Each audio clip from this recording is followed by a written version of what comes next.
Student Madhav group of ITI online classes में एक बार पुनः स्वागत है। हम लोग इलेक्ट्रीशियन ट्रेड थ्योरी का चैप्टर ट्रांसफार्मर पढ़ रहे हैं। तो हम कर रहे थे लेक्चर नंबर 4। लेक्चर नंबर 4 का पार्ट नंबर 1 अभी किया। अब हम पार्ट नंबर 2 की तरफ चलते हैं। तो पार्ट 2 में हम देखेंगे ट्रांसफार्मर की दक्षता। ट्रांसफार्मर की दक्षता, तो दक्षता को हम किससे प्रदर्शित करते हैं? ईटा से। ये जो हमारा साइन होता है इसको हम बोलते हैं ईटा, ठीक है। और किसी भी उपकरण की दक्षता को ज्ञात करने के लिए हम यही कहते हैं कि किसी उपकरण की के आउटपुट और इनपुट का अनुपात क्या कहलाती है? हमारी दक्षता। अगर हम ये कहें कि हम किसी चीज़ को इनपुट दे रहे हैं, ठीक है, और जितना हम इनपुट दे रहे हैं उतना ही हमको अगर आउटपुट मिल जाए तो हम उसको क्या कहेंगे? यही ना कहेंगे कि वो हमारा पूरा 100% मतलब 100% दक्ष है।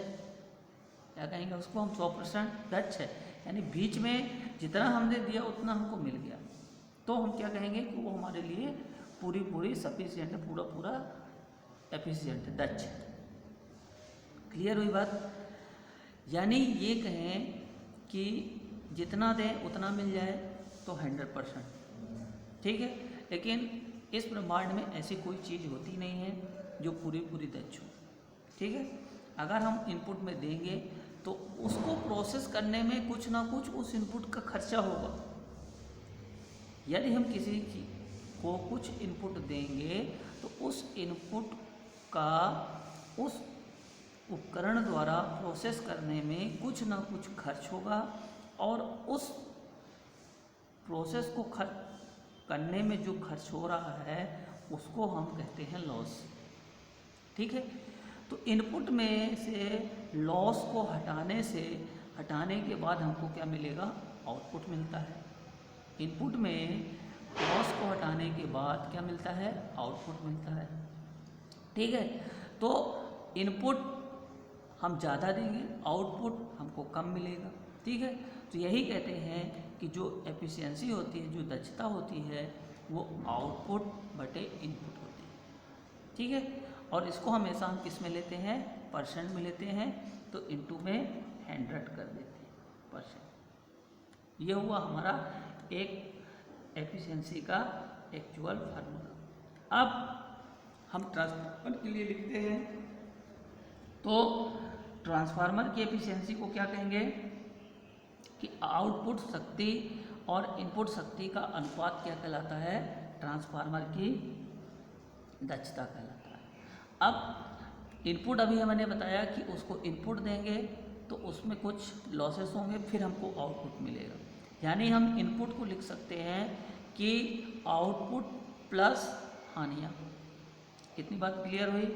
इनपुट को हम लिख सकते हैं आउटपुट प्लस हानियाँ। तो इसको हमने लिखा आउटपुट शक्ति बटे इनपुट को की जगह पे लिखा आउटपुट शक्ति प्लस हानियाँ। अब आउटपुट हमें ट्रांसफार्मर में कहाँ मिल रहा था? हमारे पास ये ट्रांसफार्मर था, यहाँ पे ये कोर थी, यहाँ पे आपने बाइंडिंग की थी, तो ये आपके लिए क्या थी? प्राइमरी बाइंडिंग, और ये क्या थी हमारे लिए? Secondary binding. तो लोड हमने कहाँ लगा के रखा था? सेकेंडरी में लगा के रखा था ना। तो आउटपुट हमें कहाँ मिलेगा? लोड पे मिलेगा। यहाँ से तो हम इनपुट दे रहे थे, यहाँ से हम इनपुट दे रहे हैं, यहाँ से हम आउटपुट ले रहे हैं। तो आउटपुट हमें कहाँ से मिलने वाला है? यहाँ से मिलने वाला है। आउटपुट क्या लिखना है? आउटपुट शक्ति लिखना है। तो आउटपुट शक्ति लिखने के लिए शक्ति का फार्मूला क्या होता है? VI cos phi. इसी में पावर फैक्टर लेके चलते हैं। तो किसकी शक्ति लिखेंगे हम? सेकेंडरी में लिख रहे हैं, द्वितीयक में लिख रहे हैं ना। तो सेकेंडरी वोल्टेज, सेकेंडरी करंट और cos फाई। तो इसको हम सेकेंडरी लिख लें, यहाँ पे हमने इसको V2 से लिख दिया। तो V2 बराबर क्या? V2 I2 cos फाई बटे आउटपुट शक्ति V2 I2 cos phi plus PI plus PC। अब यहाँ पे आपके दिमाग में आना चाहिए कि ये हमारे लिए PI और PC क्या है। तो यहाँ पे हम क्या कहेंगे कि जो V2 है सेकेंडरी वोल्टेज, क्या कहेंगे हम इसको? द्वितीयक वोल्टेज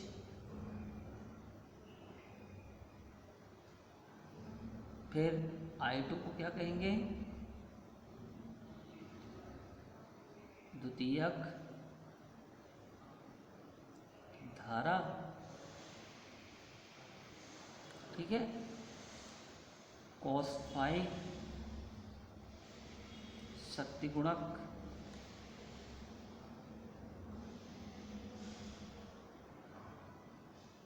PI लाभ हानि,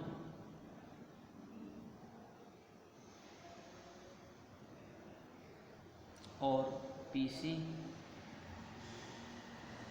यानी कॉपर हानि, या इसी को हम कह सकते हैं ताम्र हानि।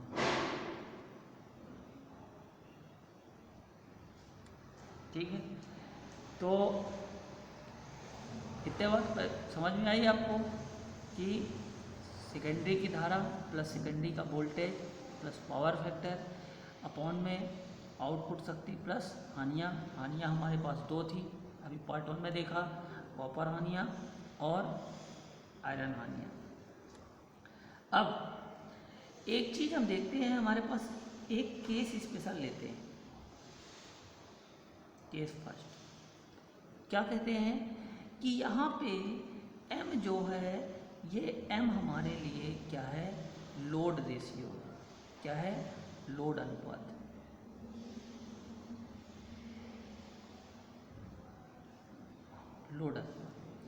लोड अनुपात का मतलब हम अगर कहें, यहाँ पे समझ लेते हैं थोड़ा सा मतलब उसका।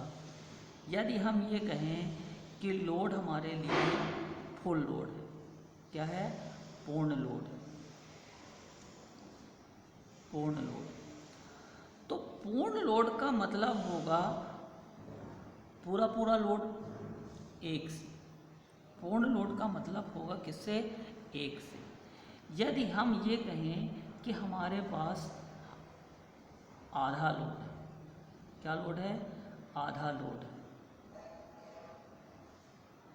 ठीक है, तो आधा लोड का मतलब होगा 1/2 से। यदि हम कहें हमारे पास 1/4 लोड है,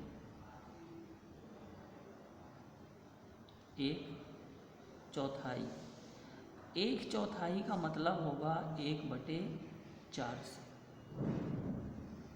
तो आपको ये लोड M का मतलब समझ में आया कि M क्या है, हमारे लिए एक लोड का अनुपात है। हम जब कहेंगे फुल लोड यानी M बराबर 1 होगा, आधा लोड 1/2 होगा, 1/4 1/4 होगा, 2/3 2/3 होगा, 3/4 3/4 होगा। इस तरह से हम यहाँ पे M को डिनोट कर रहे हैं, M को लिख रहे हैं एक लोड अनुपात की तरह। तो यदि किसी ट्रांसफार्मर में हम ये कहें कि आपको लोड रेशियो पे दे दिया जाए कि आप इतने लोड पे उसकी एफिशिएंसी को बताओ, उसकी दक्षता को बताओ, तो आप कैसे लिखेंगे? तो उसको लिखने के लिए हम लिखेंगे M V2I2 cos फाई बटे M V2I2 cos phi plus PI plus M² PC, ठीक है। तो यहाँ पे हम ये देखते हैं कि जो हमारा ये PI है ये M पे डिपेंड नहीं कर रहा, M पे डिपेंड नहीं कर रहा, यानी हम यहाँ कहेंगे कि PI मीन्स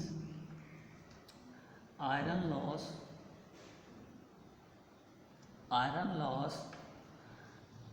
लोड अनुपात पर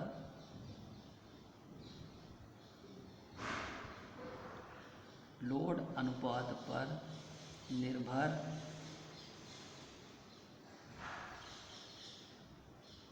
नहीं करता है,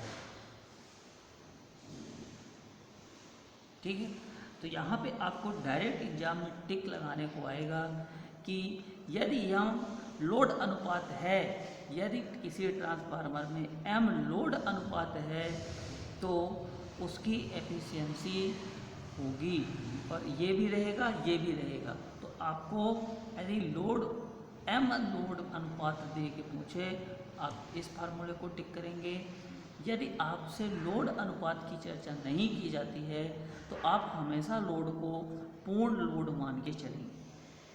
क्या कहा कि यदि आपको कोई एक पर्टिकुलर लोड अनुपात दे के पूछे तो आप ये फार्मूला उपयोग करेंगे, और अगर लोड अनुपात नहीं दे रहा है तो आप हमेशा उसको पूर्ण लोड मान के चलेंगे। ठीक है, तो ये हुई हमारी दो बातें। ये जनरल फार्मूला होगा आपका, ये किसी लोड पर होगा। अब आगे देखते हैं। अधिकतम दक्षता, अधिकतम दक्षता तो किसी भी ट्रांसफार्मर में अधिकतम दक्षता कब प्राप्त होती है? जब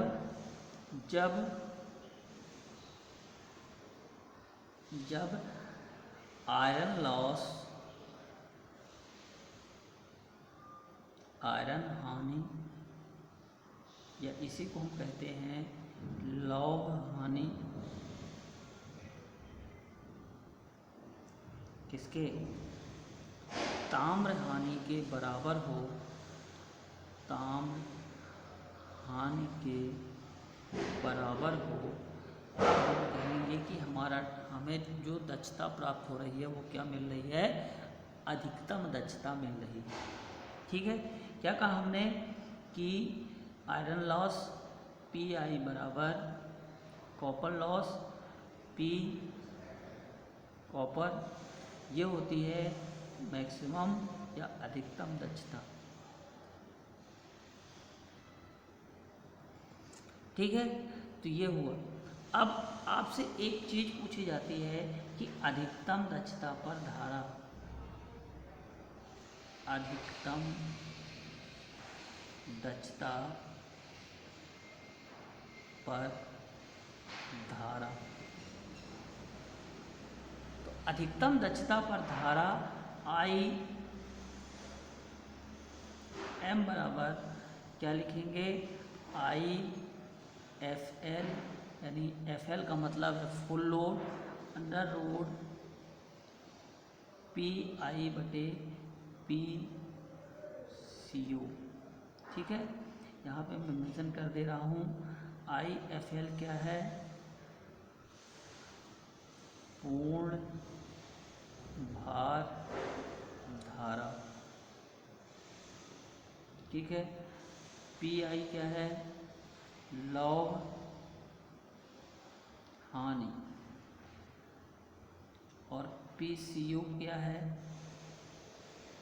PCU क्या है? ताम्र हानि। ठीक है, तो ये हुआ।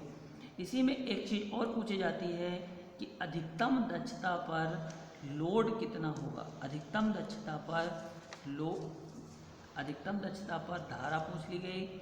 अधिकतम दक्षता पर यहाँ से हम ले लेते हैं केस थर्ड, क्या?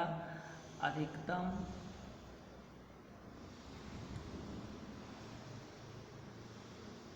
दक्षता पर, अधिकतम दक्षता पर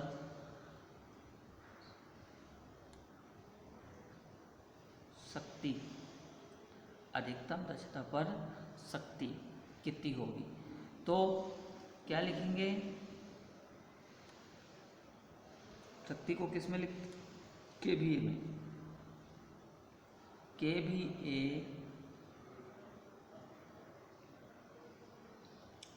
मैक्स, KVA मैक्स बराबर KVA full into under root PI बटे PC। तो इस फार्मूले का उपयोग करके आप अधिकतम दक्षता पर शक्ति या KVA को बता सकते हैं। यहाँ पे KVA फुल क्या है? पूर्ण लोड पर शक्ति। ठीक, ये हो गई। और PiPCO आपको पता ही है, आयरन लॉस, और PCO कॉपर लॉस। ठीक है, तो ये हुए आपके कुछ फार्मूले। क्या कहा हमने कि ट्रांसफार्मर की दक्षता आउटपुट शक्ति बटे इनपुट शक्ति, इनपुट में को लिख सकते हैं हम आउटपुट शक्ति प्लस हानियाँ। इस तरह से हमने इसको लिखा। आउटपुट हमको कहाँ मिलेगा, ट्रांसफार्मर की सेकेंडरी पे, तो सेकेंडरी की धारा, सेकेंडरी की करंट और पावर फैक्टर लिखा। इसी तरह से आउटपुट प्लस हानियों को, हानियाँ ट्रांसफार्मर में दो होती हैं, एक आयरन हानि और एक कॉपर हानि। फिर यहाँ पे हमने ये मेंशन किया है कि यम बराबर हमारा कोई लोड अनुपात है, लोड अनुपात है जब, तो हम यहाँ पे देखते हैं कि M/2I2 cos phi बटे M/2I2 cos phi plus PI plus M² PC। तो यहाँ पे हम देखते हैं कि जो आपका PI है, मतलब PI आयरन लॉस लोड अनुपात पर निर्भर नहीं करता।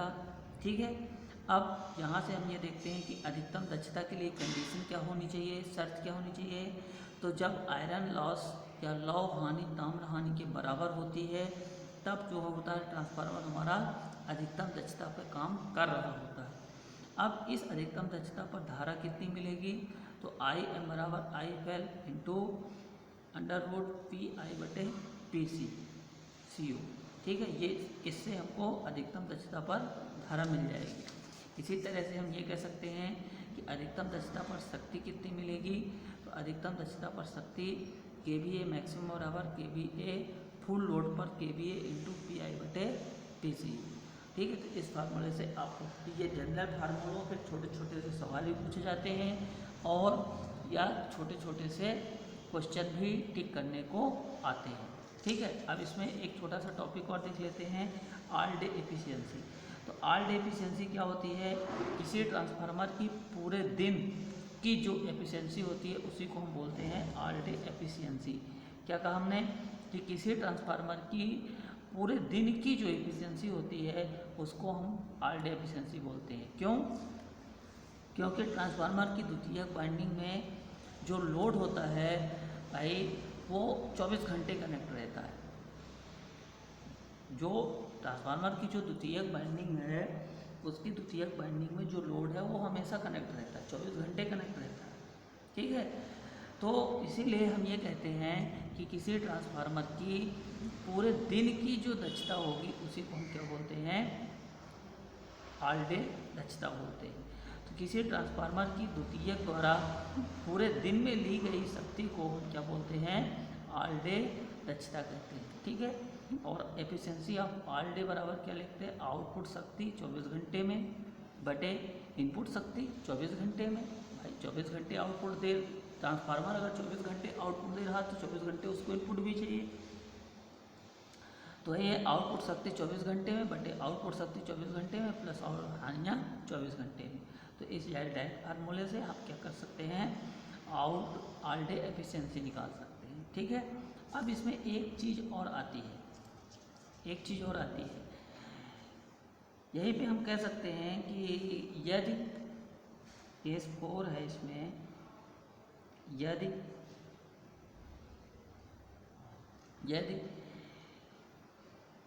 PCO पूर्ण भार ताम्र हानि है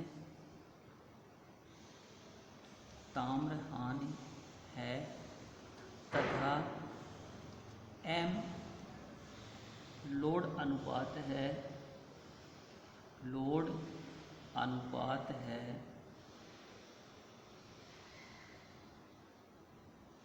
तो PCOM पर ताम्र हानि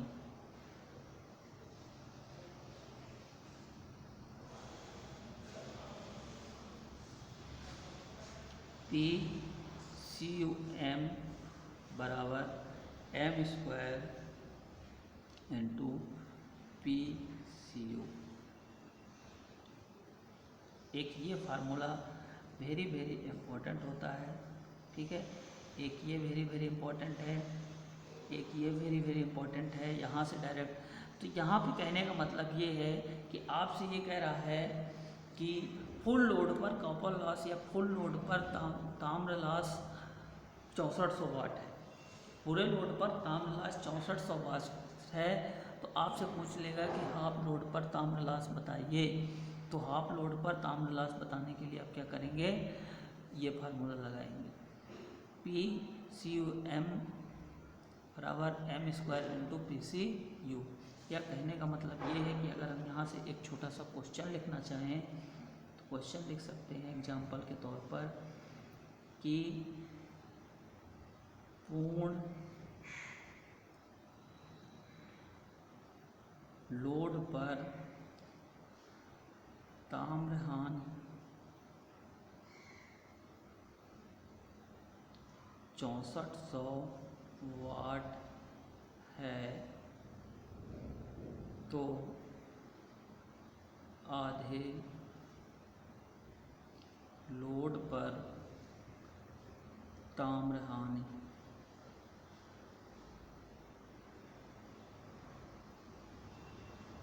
बताइए।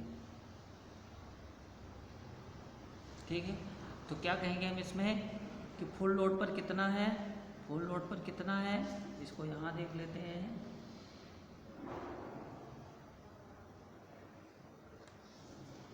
फुल लोड पर कितना है, PCU बराबर 6400 वाट। आपसे M बराबर कितना दिया है, आधे लोड पर 1/2, तो PCU 1/2 बराबर m², क्या कहा हमने, m² इंटू PCU। m की वैल्यू कितनी ली हमने, 1/2, तो 1/4, या ऐसे लिखो 1/2 का स्क्वायर इंटू 6400 बराबर में 1/4 गुणे 6400, 16 चौको 64, तो PCU 1/2 बराबर 1600 वाट। तो इस तरह से आपके छोटे छोटे से क्वेश्चन एग्जाम में पूछे जाते हैं, फार्मूले भी पूछे जाते हैं, तो इसको आप करिएगा। ठीक है, इस तरह से हमारा ये लेक्चर नंबर 2 यहीं पे एंड होता है। ठीक है, तब तक के लिए धन्यवाद।